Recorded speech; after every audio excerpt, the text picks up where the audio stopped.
Welcome to you. स्वागत है आप सबों का हमारे YouTube channel Bihar board hub पे। ये जो चैनल क्रिएट किया गया है क्लास 10th के लिए है और मोस्ट इम्पॉर्टेंट क्वेश्चन से यहाँ पे ऑब्जेक्टिव आपका कराया जा रहा है। और ये जो यहाँ पे ऑब्जेक्टिव कराया जा रहा है आपके संपूर्ण बुक जो बिहार बोर्ड के द्वारा जारी किया गया है, जो कि SCRT इसका कंडक्ट करती थी, उसी किताब का जो है टॉपिक वाइज यहाँ पे मैं लाया हूँ और साथ ही साथ व्याख्या के साथ यहाँ पे आपको बताया जा रहा है। इसलिए आप चैनल पे न्यू है तो प्लीज़ सब्सक्राइब बटन को ओके कर लें और साथ ही साथ बेल आइकन दबाना ना भूलें। तो देखिए यहाँ पे आप अगर 10 मिनट का समय देते हैं तो आपको काफ़ी फ़ायदा हो जाएगा एग्ज़ाम में। तो आज आपको मैं बताने वाला हूँ पॉलिटिकल साइंस का अध्याय 2 है और नाम है चैप्टर का सत्ता में साझेदारी की कार्यप्रणाली। और ये पार्ट 2 है। जो भी स्टूडेंट पार्ट 1 नहीं देखे हैं तो वे प्लेलिस्ट का प्रयोग कर सकते हैं या फिर मैं डिस्क्रिप्शन बॉक्स में उसका लिंक दे दूंगा, आप वहां से भी उसे देख सकते हैं। तो चलिए आज का मैं सेशन स्टार्ट करता हूं। चैनल पे आप बने रहें और वीडियो को शुरू से लेकर अंत तक देखें ताकि सभी मैटर को आसानी से आपको समझ में आ जा सके। तो चलिए पहला क्वेश्चन है, बेल्जियम में पनपते तनाव को कैसे दूर किया गया? भाषाई समुदाय के लोगों को सत्ता में साझेदार बनाकर, जातीय समुदाय के लोगों को सत्ता में साझेदार बनाकर, या फिर ए एवं बी दोनों कोई नहीं। तो राइट आंसर आपका सी हो जाएगा। और इसके संदर्भ में हम लोग व्याख्या देख लेते हैं। देखिए बेल्जियम में जो है दोनों प्रकार से, यानी कि भाषाई आधार पे और जातियों के आधार पे जो है समुदाय को सत्ता में क्या किया, साझेदार बनाया और इस तनाव को दूर किया गया। और कहा गया कि आप दोनों को जो है कुछ उचित प्रतिनिधित्व दिया जाएगा जिसके कारण आप दोनों जो है जो भी तनाव है उसको खत्म करें। तो इसके लिए संविधान में संशोधन करने की जरूरत पड़ी और अंततः जो है इस तनाव को दूर कर दिया गया।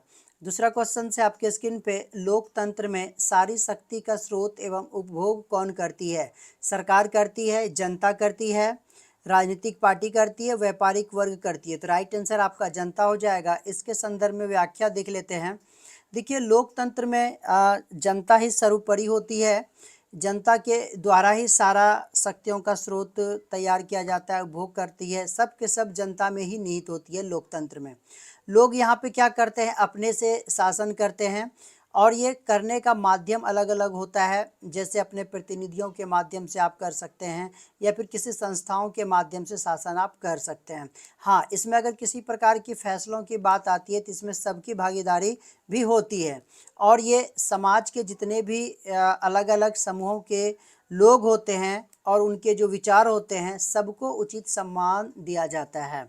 नेक्स्ट क्वेश्चन है, कौन से समूह सरकार पर अप्रत्यक्ष रूप से दबाव डालकर फैसले को प्रभावित करती है? उद्योगपति, व्यापारी, शिक्षक या फिर सभी? तो राइट आंसर आपका सभी हो जाएगा। इसके संदर्भ में हम लोग व्याख्या देख लेते हैं। देखिए अगर आप व्याख्या देखते हैं तो आपको भली भांति क्वेश्चंस को समझने में आ जाएगी और अधिकतर आपका शॉर्ट जो क्वेश्चंस हैं वो भी यहाँ पे आपका बनने वाला है।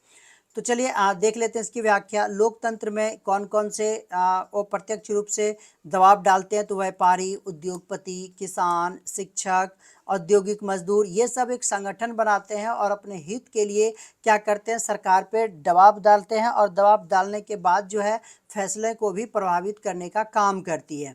और ये समूह जो है क्या होता है, जब अधिक सक्रिय हो जाता है तो समाज में जो है क्या हो जाता है, एक समूह का प्रभुत्व कायम नहीं हो सकता है।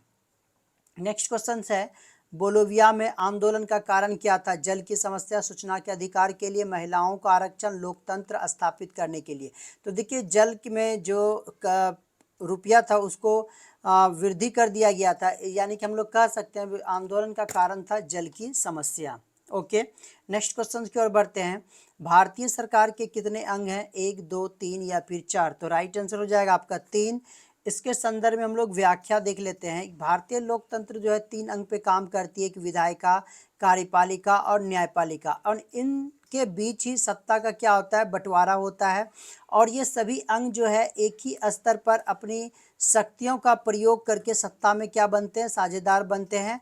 लेकिन देखिए सत्ता के ऐसे बंटवारे में एक अंग के पास जो है सत्ता नहीं रहती है, जमाव नहीं होता है और इसकी दुरुपयोग की संभावना भी खत्म हो जाती है, क्योंकि एक दूसरे पर नियंत्रण ये रखता है इसलिए। और ऐसा आपको मिल जाएगा अमेरिका और भारत जैसे देशों में, ऐसे उदाहरण आपको मिल जाते हैं। नेक्स्ट क्वेश्चन है, सरकार के उच्च और निम्न स्तर के बीच शक्तियों के विभाजन को क्या कहा जाता है? क्षैतिज वितरण, समांतर वितरण, ऊर्ध्वाधर वितरण या फिर कोई नहीं? तो राइट आंसर हो जाएगा ऊर्ध्वाधर वितरण। इसके संदर्भ में हम लोग व्याख्या देख लेते हैं। देखिए सरकार के विभिन्न स्तरों पर सत्ता का बंटवारा होता है, तो ये जो अलग अलग प्रकार के हैं, मतलब विभिन्न स्तर हैं, तो स्तर जो होते हैं वो ऊर्ध्वाकार वितरण कहलाता है। और ऐसी व्यवस्था में देश के लिए एक समान सरकारें होती है। और देखिए यहाँ पे प्रांतीय और क्षेत्रीय स्तर पे यहाँ पे अलग अलग सरकार का गठन किया जाता है। नेक्स्ट क्वेश्चन है, सरकार के एक स्तर पर सत्ता के बंटवारे को क्या कहा जाता है? क्षैतिज वितरण, समांतर वितरण, ऊर्ध्वाधर वितरण या फिर कोई नहीं? तो राइट आंसर हो जाएगा इसका क्षैतिज वितरण। चलिए नेक्स्ट क्वेश्चन हम लोग देखते हैं, केंद्र एवं राज्य स्तर की सरकारों से नीचे की स्तर की सरकारों के बीच सत्ता के बंटवारे को क्या कहा जाता है? समांतर, क्षैतिज, ऊर्ध्वाधर या फिर स्थानीय स्वशासन? तो राइट आंसर स्थानीय स्वशासन हो जाएगा। नेक्स्ट क्वेश्चन है, संघीय शासन व्यवस्था में सर्वोच्च सत्ता किसके पास होती है? केंद्र सरकार, राज्य सरकार, स्थानीय सरकार या फिर कोई नहीं? तो राइट आंसर हो जाएगा केंद्र सरकार के पास जो है सर्वोच्च सत्ता होती है संघीय शासन व्यवस्था में। ओके, संघीय शासन व्यवस्था में सरकार का स्वरूप क्या है? एकहरी, दोहरी, स्थानीय या फिर क्षेत्रीय? तो राइट आंसर हो जाएगा संघीय व्यवस्था में दोहरी होती है। किस प्रकार से होती है दोहरी, इसे मैं आपको व्याख्या के जरिए जो है बताने का प्रयास कर रहा हूँ। यहाँ पे दोहरी सरकार है, एक होता है केंद्रीय स्तर पे होता है, एक होता है कौन, प्रांतीय स्तर पे या फिर राज्य स्तर पे। केंद्रीय स्तर के जो होते हैं ये राष्ट्रीय महत्व के विषय इसके अंतर्गत आते हैं, और स्थानीय के प्रांतीय के अंतर्गत स्थानीय महत्व के विषय आते हैं, यानी कि राज्य सब के विषय आते हैं। तो आज का वीडियो यहीं तक है। अगर जो भी स्टूडेंट न्यू हैं तो प्लीज़ सब्सक्राइब बटन को ओके करें और अपने दोस्तों में भी जम के शेयर करें। धन्यवाद।